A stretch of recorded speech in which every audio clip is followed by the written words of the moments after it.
नमस्कार, मैं कमलेश कबीर, आपका एक बार फिर स्वागत करता हूँ इस नए एपिसोड में। आज के इस एपिसोड में हम बात करेंगे दिल्ली सरकार के मुख्यमंत्री अरविंद केजरीवाल की। बहुत से एपिसोड में हमने बात की और अरविंद केजरीवाल की राजनीति के बारे में भी अब पूरा देश जान चुका है कि वो किस तरह की राजनीति करते हैं। वो किस तरह के आरोप लगाते हैं और आरोप लगाकर वो भाग जाते हैं और उसके बाद में माफ़ी माँग लेते हैं। लेकिन इस बार जो है वो अरविंद केजरीवाल की मुसीबतें, अब जब उनको ये पता लग गया है कि उनकी मुसीबतें जो है वो बढ़ने वाली है। क्यों? क्योंकि इसका एक जीता जागता उदाहरण है हेमंत सोरेन। उन्होंने लगातार ईडी के संबंध जो है वो स्किप किए और उसके बाद में उनको गिरफ्तार कर लिया गया। तो अरविंद केजरीवाल जब 7 संबंध जो है, ये सिलसिला जब 2 नवंबर से शुरू होता है, तो 2 नवंबर से अभी मार्च चल रहा है, अब तक आते-आते जो है वो 7 संबंध जो है स्किप कर चुके हैं। और लगातार उनकी वकीलों की टीम जो है वो हवाला देती है कि ये जो समन जो भेजे जा रहे हैं वो जिसको कहते हैं कि गैर कानूनी है, वो विधिवत नहीं है, वो कानून के तहत नहीं दी जा रहे। कई बार सवाल पूछा जाता है ईडी से कि वो किस हैसियत से उनको जो है वो ईडी अपने दफ्तर बुलाना चाहती है। साथ में भारतीय जनता पार्टी के ऊपर आरोप लगाया जाता है कि ये भारतीय जनता पार्टी चाहती है कि अरविंद केजरीवाल को अरेस्ट कर लिया जाए। तो आप अगर पुराने वीडियो अरविंद केजरीवाल के उठा के देखोगे, तो आपको अंदाजा लगेगा कि अरविंद केजरीवाल जो है, वो लगातार कितना झूठ बोलता है। पहले वो कुछ और बोलता था, अब जो है जब खुद के ऊपर बात आ जाती है, तो वो कुछ और बोल देते हैं।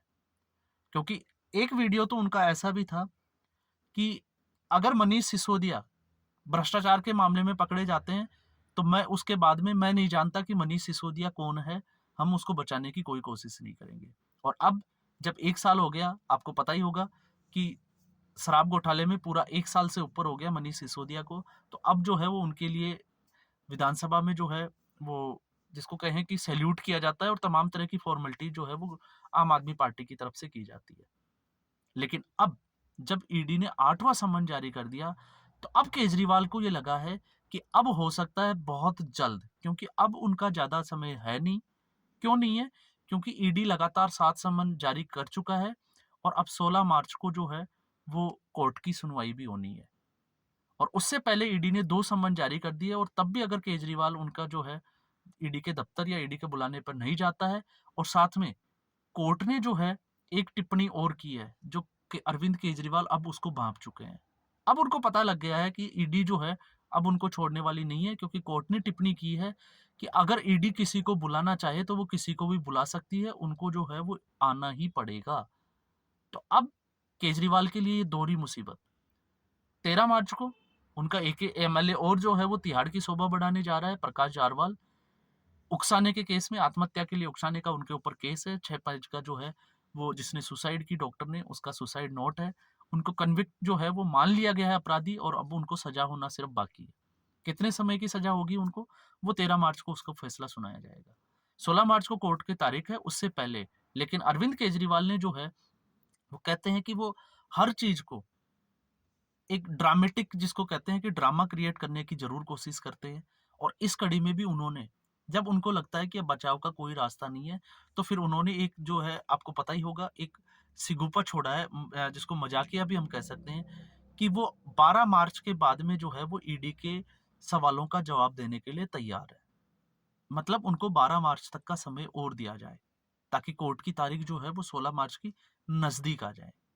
लेकिन साथ में उन्होंने ये भी कहा है कि वो ईडी के दफ्तर नहीं जाएँगे और वहाँ पर जाकर सवालों का जवाब नहीं देंगे, वो वीडियो कॉन्फ्रेंसिंग के ज़रिए ईडी के सवालों का जवाब देंगे। अब आप इसमें देखो, थोड़ा-सा हास्यास्पद भी लग रहा है, क्योंकि इससे भी पहले बहुत से ऐसा अकेले अरविंद केजरीवाल नहीं है, बहुत सारे मुख्यमंत्रियों से खुद उनके ही कांग्रेस पार्टी जिनके ऊपर वो आरोप लगाते थे कि सोनिया गांधी और राहुल गांधी को तुरंत गिरफ्तार कर लिया जाना चाहिए, वो भी ईडी के सामने पेश हो चुके हैं। वो भी ईडी के दफ्तर जा चुके हैं, उनके सवालों के जवाब दे चुके हैं।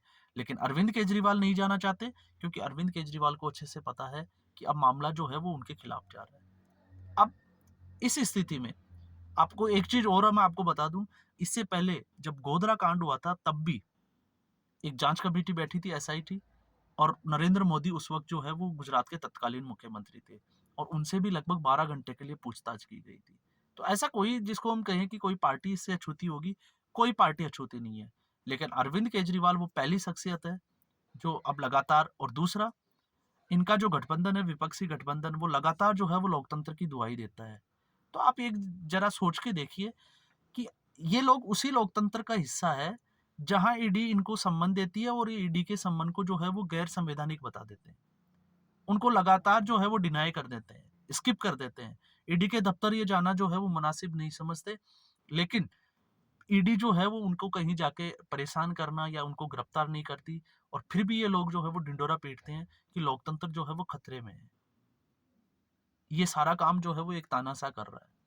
तो आप ऐसी स्थिति देखिए कि चट भी मेरी और पट भी मेरी, वो एक कहावत जो होती है, वो ये चीज़ यहाँ पे दिखाई देती है। हम ईडी के सामने पेश भी नहीं होंगे, उनके सवालों का जवाब भी नहीं देंगे। हम हमारी मर्ज़ी से हम तय करेंगे कि कब आना है। हम तय करेंगे कि वीडियो कॉन्फ्रेंसिंग के ज़रिए जवाब देना है या फिर ईडी के दफ़्तर जाना है। लेकिन फिर भी यहाँ पे लोकतंत्र जो है, वो खतरे में है। दूसरा, लोकतंत्र की जो दुहाई देती है पार्टियाँ, कांग्रेस पार्टी और आम आदमी पार्टी, जिनका अभी नया-नया जो है वो एक गठबंधन हुआ है, एक गठजोड़ हुआ है। और उस गठबंधन की आप स्थिति देखिए कि कल पंजाब की विधानसभा में जब भगवंत मान, जो आम आदमी पार्टी के मुख्यमंत्री है, वो ताला और चाबी लेके पहुंच गए और कुलतार सिंह सधवा, जो स्पीकर है विधानसभा के, उनको देते हुए कहते हैं कि ये ताला जो है वो विधानसभा में लगा दीजिए, ताकि कांग्रेस के कोई भी जो है विधायक बाहर ना भाग सके, क्योंकि इनकी आदत है ये भाग जाते हैं।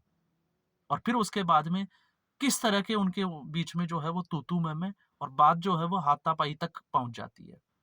ख़ैर हाथापाई नहीं हो पाती, लेकिन फिर भी आप अगर वो वीडियो देखोगे तो आपको अंदाज़ा होगा कि किस तरह से एक-दूसरे के ऊपर जो है वो तीखी नोक-झोंक हो जाती है। और फिर मैं ये बात मैंने इसलिए यहाँ पे यूज़ की है कि आप एक चीज़ देखिए कि ये लोग इस तरह की राजनीति करते हैं और फिर भी जो है इनको लगता है कि लोकतंत्र जो है वो खतरे में है। ये कुछ भी बोल देते हैं, ये प्रधानमंत्री को गाली दे देते हैं, प्रधानमंत्री के बारे में क्या-क्या बोल देते हैं, कभी उनको अनपढ़ बता देते हैं, कभी क्या बता देते हैं, और जब उनके फिर भी उनके खिलाफ जो है वो कोई कार्रवाई नहीं होती, और फिर ये बोलते हैं कि लोकतंत्र जो है वो खतरे में है। खुद ये भ्रष्टाचार के मामलों में जो है वो जिसको कहें कि उलझे हुए हैं, लेकिन फिर भी ये अपने आप को कट्टर ईमानदार कहते हैं, लेकिन फिर भी इनका लोकतंत्र जो है वो खतरे में है। तो फिर ये लोकतंत्र में बचा क्या है? तो फिर इससे तो अच्छा है कि एक बार जो है वो देश का प्रधानमंत्री तानाशाह हो जाए, ताकि ऐसे लोगों को जल्दी सबक मिल जाए। तो फिर इससे ज़्यादा बेटर तो जो है वो तानाशाह ही अच्छा है। लेकिन फिर भी देश की जनता बहुत सहनशील है। 1947 से जो अब तक जो है वो सहनशीलता दिखाती आ रही है। बहुत सारे नेता ऐसे मामलों में जो है उनके और ऊपर आरोप लगे, भ्रष्टाचार के मामले सामने आए, और कई नेता तो ऐसे भी हैं जिनके घर से जो है वो करोड़ों रुपए की नकदी भी मिली। लेकिन ऐसा आज तक कभी हुआ नहीं कि जनता ने अपना जो है वो, जिसको कहें कि संयम खोया हो या इनको किस कभी जवाब दिया हो। लेकिन यही लोग जो एक दूसरे के ऊपर गालियां देते थे, एक दूसरे के ऊपर आरोपों की बौछार लगते थे, और आज जब उन्हीं मामलों में, उन्हीं मसलों में जब खुद फंसते हुए नजर आ रहे हैं, तो फिर ये जनता के सामने जा रहे हैं और जनता के सामने जाके और अपनी सफाई दे रहे हैं कि हम कट्टर ईमानदार हैं। खुद ही सर्टिफिकेट देते हैं, खुद ही अपना फैसला सुना देते हैं, खुद ही कोर्ट है, खुद ही जज है। लेकिन इसमें सिर्फ दोषी जो है वो प्रधानमंत्री नरेंद्र मोदी है, क्योंकि इनको लगता है कि लोकतंत्र जो है वो खतरे में है। ईडी जो है इनको सम्मन नहीं भेजे, इनसे पूछताछ नहीं करे, इनके जो गिरफ्तार किए हुए मंत्री हैं उनको छोड़ दिया जाए कोर्ट से, तब तो जो है वो कोर्ट और लोकतंत्र जो है वो खतरे में नहीं है। जब चंडीगढ़ में अनिल मसीह ने जो किया और जब इनके फेवर में जब फैसला आया, तब उनको लगता है कि लोकतंत्र खतरे में नहीं है। लेकिन आप एक-एक चीज़ अंदाज़ा लगा लीजिए, और उसी कोर्ट के अगर कोई दूसरे आदेश में अगर इन लोगों को फँसते हुए नज़र आते हैं, तो फिर इनको लगता है कि जितनी भी जो जाँच एजेंसियाँ हैं, वो केंद्र सरकार के अधीन है, वो उनसे बदले की राजनीति कर रही है। लेकिन पत्रकार को ये जो है वो अरेस्ट कर सकते हैं, इनके खिलाफ बोलने वालों को ये दूसरे स्टेट में अपनी पुलिस भेज सकते हैं, तब जो है वो लोकतंत्र खतरे में नहीं होता, इन एजेंसियों का जो है वो मिसयूज़ नहीं होता। और ये मैं इसमें ये हम नहीं कह रहे कि भारतीय जनता पार्टी ऐसे नहीं कर रही। भारतीय जनता पार्टी भी ऐसी करती होगी, जहाँ-जहाँ उनकी जो सरकारें हैं, हो सकता है वो भी करती होगी। लेकिन इस देश की स्थिति यही है कि जनता को जो है ये नेता बेवकूफ़ कैसे बना सकते हैं। आप एक चीज़ देखिए, जब राम मंदिर बन रहा था तो देश को बेवकूफ़ बनाया जा रहा था कि उनको एक नानी जो है वो ये कहती थी कि जहाँ मस्जिद तोड़ दी जाए और वहाँ पे मंदिर बन जाए तो उस मंदिर में नहीं जाना चाहिए। और आज जो है वो राम राज्य की बात करते हैं। आज ही आप अरविंद केजरीवाल का एक ऐड देख लीजिए, एडवर्टाइजमेंट, उसमें राम राज्य की कल्पना और साथ में भगवंत मान को लेके खुद जो है वो राम मंदिर पहुंच जाते हैं। वो लोगों को, सीनियर सिटीजन्स को अब जो है वो अयोध्या की यात्रा कराने की सोच रहे हैं, प्लानिंग कर रहे हैं। और इससे पहले जब मंदिर का मुद्दा था तो फिर ये जनता को बेवकूफ बना रहे थे। और ऐसी कड़ी में एक नेता नहीं है, बहुत सारे नेता जो है वो आपको लगातार दिखाई देंगे। लेकिन अंत जो होता है, जब कहते हैं ना कि पाप का घड़ा जब भर जाता है, तब उसको अंत में ज़्यादा समय लगता नहीं है। तो अब वो घड़ी मुझे लगता है कि बहुत नज़दीक है कि अरविंद केजरीवाल, क्योंकि उनको भी लग गया है और अब ईडी को, क्योंकि अगर पहले संबंध में केजरीवाल अगर पेश हो जाते और आज जब 3-4 महीने का जब टाइम मिल गया ईडी ने, तो ईडी ने जो डेवलपमेंट दिखाया है केस में, तो उसको देखते हुए अब लगता नहीं है कि अरविंद केजरीवाल बच जाएंगे। क्यों? क्योंकि संजय सिंह और मनीष सिसोदिया का आपने देखा क्या हाल है। इसके अलावा दिनेश अरोड़ा, जो पहले ही इस मामले में आरोपी थे, राघव मंगूटा के साथ उनको गिरफ्तार कर लिया गया था और वो दोनों ही राउज एवेन्यू कोर्ट में, दिनेश अरोड़ा पहले सरकारी गवाह बन चुके थे और अब जो है राघव मंगूटा भी उसी लिस्ट में जुड़ गए हैं, तो एक और सरकारी गवाह। और जब ये खुलासे करेंगे तो फिर देखते हैं क्या क्या खुलासे जो है वो इनके और होने वाले हैं। तो आज के एपिसोड में बस इतना ही।